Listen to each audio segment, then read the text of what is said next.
जिंदगी इतनी अजीब मोड़ पर ले आती है कि जो इंसान पूरी दुनिया को हंसी बांटता रहा, उसके अपने आखिरी सफर में कोई हाथ थामने वाला नहीं होता। एक ऐसा ही नाम है कादर खान, बॉलीवुड का वो चमचमाता सितारा जिसकी लिखी स्क्रिप्ट्स पर हीरो लोगों ने सुपरहिट फिल्में दी, जो खुद स्क्रीन पर आए तो लोगों को हंसी के मारे पेट पकड़ के हंसना पड़ा, और जिसने अपने दम पर सैकड़ों फिल्मों को जानदार बना दिया। लेकिन आखिरी में उनके हिस्से में ना तालियां आई ना आंसू। कादर खान का जन्म अफगानिस्तान के काबुल में हुआ था, मगर किस्मत उन्हें मुंबई खींच लाई। उन्होंने पढ़ाई इंजीनियरिंग में की थी और कॉलेज में पढ़ाते भी थे, लेकिन जो जुनून उनके अंदर था वो ब्लैकबोर्ड से कहीं आगे पर्दों पर निकलने को मचल रहा था। एक नाटक में उनका अभिनय देखकर मशहूर अभिनेता दिलीप कुमार इतने प्रभावित हुए कि उन्होंने कादर खान को फिल्मों में आने का न्योता दे दिया।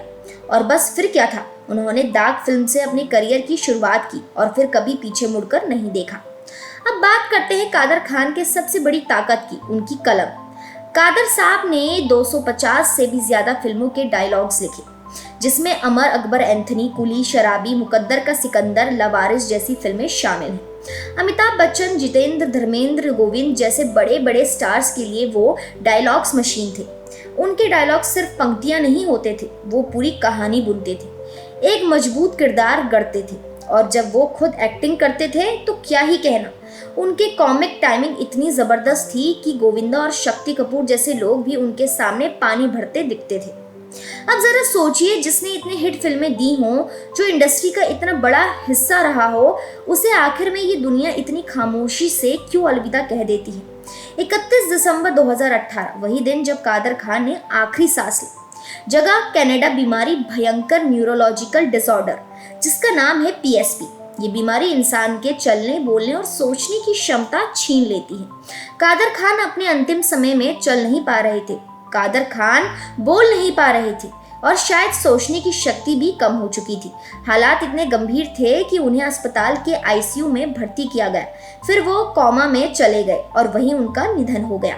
अब जरा रुकिए और सोचिए, कादर खान भारत के नहीं कनाडा के अस्पताल में क्यों थे? दरअसल वो अपने बेटे सरफराज के पास कनाडा में रह रहे थे। उनका इलाज वहीं से चल रहा था और उन्होंने भारत वापस लौटने से मना कर दिया था, क्योंकि उनको लगता था कि भारत में उन्हें वो सम्मान नहीं मिल रहा जिसके वो हकदार है। कादर खान को सालों से फिल्में ऑफर नहीं हो रही थी। उन्हें धीरे धीरे इंडस्ट्री ने बूढ़ा समझकर किनारे कर दिया था। ना कोई निर्देशक फोन करता, ना कोई निर्माता याद करता। आपको जानकर हैरानी होगी कि एक वक्त ऐसा भी आया जब उन्होंने खुद कहा, अब मैं भारत नहीं लौटना चाहता। जो लोग मेरे जीते जी मुझे भूल गए, वो मेरे मरने के बाद क्या याद रखें। और अफसोस की बात यह है कि कादर साहब की ये बात सच निकली।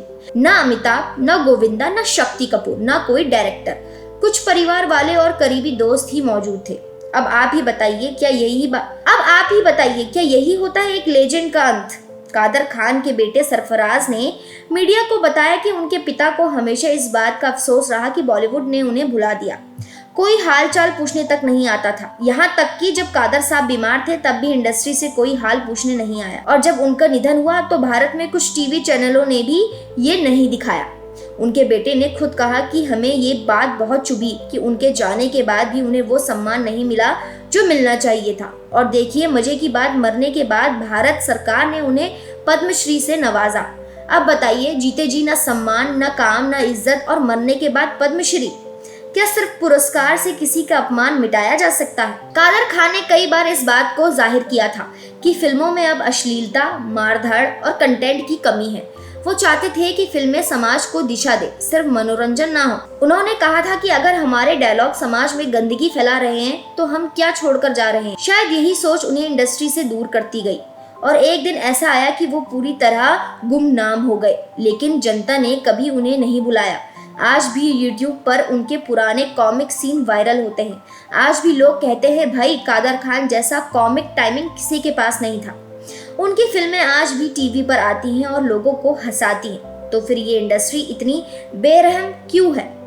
कई कलाकार ने इस पर सवाल उठाया। शत्रुघ्न सिन्हा ने कहा, हमें अपने कलाकारों की कद्र करनी चाहिए, वरना एक दिन इंडस्ट्री अपने ही इतिहास को भूल जाएगी। वही शक्ति कपूर, जो कादर खान के अच्छे दोस्त माने जाते थे, उन्होंने भी उनके अंतिम संस्कार में शामिल ना हो पाने पर अफसोस जताया। लेकिन सवाल तो ये भी है कि जब वो जिंदा थे तब कितने लोग उनका हालचाल लेने गए थे। कादर खान का जीवन एक आईना है जिसमें इंडस्ट्री को खुद को देखना चाहिए। एक कलाकार जिसने 300 से ज्यादा फिल्मों में जान फूकी, जो स्क्रिप्ट का जादूगर था, जो अपने अभिनय से जनता को हंसा हंसा कर लोटपोट कर देता था, उसी को अंतिम समय में 2 गज जमीन के लिए कोई भारत में नहीं मिला, इसलिए उन्हें कनाडा में दफनाया गया। भारत की जमीन पर नहीं, जहां उन्होंने अपनी पूरी जिंदगी खपाई थी। ये सिर्फ कादर खान की कहानी नहीं है, ये उस सिस्टम की कहानी है जो कलाकारों को चमकने तक साथ देता है, लेकिन जैसे ही वो फीके पड़ते हैं उन्हें छोड़ देता है। इसलिए आज जब हम कादर खान की बात करते हैं तो सिर्फ उनके डायलॉग्स या एक्टिंग को याद मत कीजिए, उनकी तकलीफ को भी महसूस कीजिए। और हाँ, अगली बार जब आप कोई पुरानी कॉमेडी फिल्म देखें और उसमें कादर खान हो तो थोड़ा मुस्कुराइए और एक शुक्रिया जरूर बोलिए उस इंसान को जो आखिरी वक्त में भी अकेलेपन से नहीं टूटा, क्योंकि उसे पता था उसके दर्शक उसे कभी नहीं भूलेंगे। तो दोस्तों, आज के लिए इतना ही। उम्मीद करती हूँ आपको ये वीडियो पसंद आया होगा। अगर आपको ये वीडियो पसंद आया तो इसे लाइक कीजिए और हमारे चैनल को सब्सक्राइब करना ना भूलें।